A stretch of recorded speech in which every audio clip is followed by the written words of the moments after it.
दुनिया में कोई भी ऐसा व्यक्ति नहीं होगा जिसका कोई शत्रु या कोई विरोधी ना हो। कई बार शत्रु आपके लिए ज्यादा घातक सिद्ध होते हैं, इसलिए उनको शांत करना बहुत जरूरी होता है। आपके सुखी जीवन में अगर कोई शत्रु है, चाहे वो गुप्त शत्रु हो, चाहे वो आपके सामने हो, आप उसे शांत कर सकते हैं। आज मैं आपको बहुत ही आसान, सिंपल उपाय बताने वाली हूँ जिससे आप अपने शत्रु को शांत कर सकते हैं। प्रतिस्पर्धा की इस दुनिया में हर कोई एक दूसरे से आगे निकलना चाहता है। कई बार दूसरों की खुशी के कारण भी व्यक्ति के अंदर जलन की भावना उत्पन्न हो जाती है। नतीजा दुश्मनी, और इसके चलते लोग किसी की भी खुशी को बर्बाद करने में कोई कमी नहीं छोड़ते।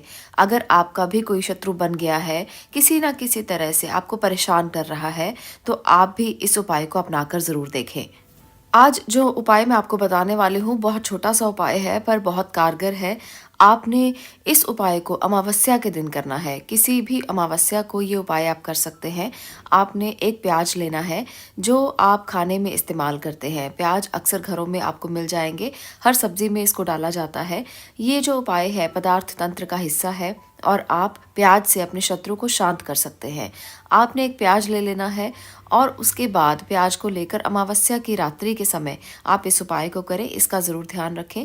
अमावस्या को जब आप ये उपाय करें तब आपने इस बात का भी ध्यान रखना है कि आसपास कोई भी ना हो, ना ही ये उपाय करते हुए, ये टोटका करते हुए कोई भी आपको देखे, क्योंकि टोटकों के लिए ये माना जाता है कि अगर कोई पास खड़ा हो या अगर कोई आपको टोटका करते हुए टोक दे तो वो टोटका काम नहीं करता। तो इसलिए आपको इस बात का ध्यान रखना है कि जब आप ये उपाय करें, आप अकेले में करें, किसी को ज़्यादा इसके बारे में बताएं नहीं, घर में भी ज़्यादा इसके बारे में बात ना करें, चुपचाप से ये उपाय करें। अब आपने प्याज को लेकर एक जगह पर बैठ जाना है और अपने हाथ में 7 लौंग लेने हैं। लौंग आप पूरे लें, फूल वाले लौंग लें, इसका ज़रूर ध्यान रखें। लौंग टूटा हुआ नहीं होना चाहिए।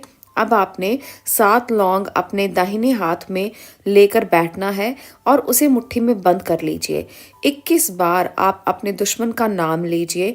अगर आपको दुश्मन का नाम नहीं पता है तो 21 बार आप उस व्यक्ति के बारे में सोचिए जिसने आपके ऊपर नज़र लगाई है, जिसने आपका बुरा किया है। अगर वो गुप्त शत्रु है तो आप गुप्त शत्रु के नाम की जगह पर अमुकम नाम ले सकते हैं। अमुकम यहाँ पर आप देख रहे हैं, स्क्रीन पर लिखा हुआ है, आप इस नाम को बोल सकते हैं। अगर आपका कोई गुप्त शत्रु है, आपको उसका नाम नहीं मालूम है तो आप इस तरह से भी कर सकते हैं।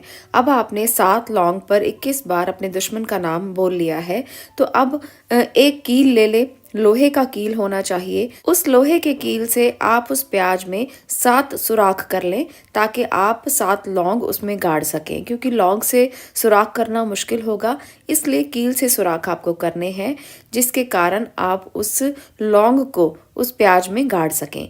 तो अब आपने 7 लौंग उस प्याज में लगा देने हैं और मुट्ठी में पकड़कर अपने दुश्मन के प्रति ये सोचना है कि वो आपको कुछ भी नहीं कर पा रहा, आपका कुछ नहीं बिगाड़ पा रहा, आप उससे ज़्यादा ताकतवर हैं, अब वो आपकी मुट्ठी में है। इस भाव के साथ आपने प्याज को लेकर ये उपाय करना है।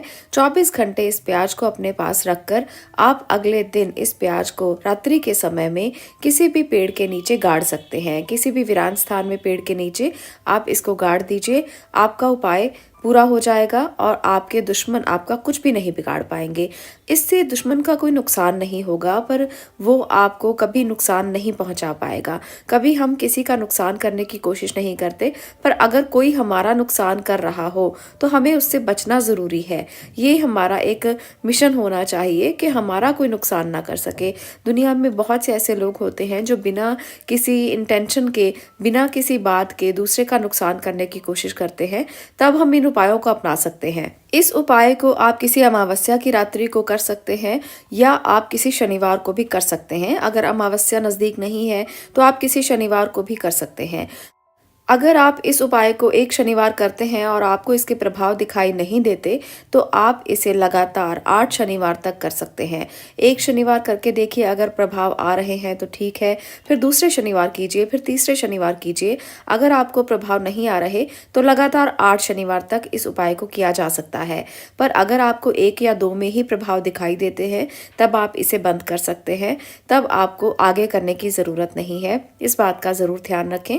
8 शनिवार शनिवार तक लगातार भी किया जा सकता है और 8 शनिवार के बाद आप इसे करना बंद कर दें। इस प्रकार से इस टोटके को, इस उपाय को आप करें और ध्यान रखें कि कोई भी आपको बीच में टोके नहीं। और जब आप इसे दबाकर आएँ किसी पेड़ के नीचे, तब आप और वापसी में किसी से बात मत करें। अपना मोबाइल साथ लेकर मत जाएँ, सीधा घर वापस आएँ और घर आकर अपने हाथ पैर धोकर अपने घर में बैठ जाएँ। आप इस उपाय को करते हुए किसी से बातचीत ना करें, इसका खास ध्यान रखें। आज के लिए इतना ही। अगर आपको ये वीडियो पसंद आई हो तो लाइक कर दें, शेयर करें और चैनल को सब्सक्राइब ज़रूर करें। मैं मिलती हूँ अगली वीडियो में अगले विषय के साथ। तब तक के लिए आपका धन्यवाद।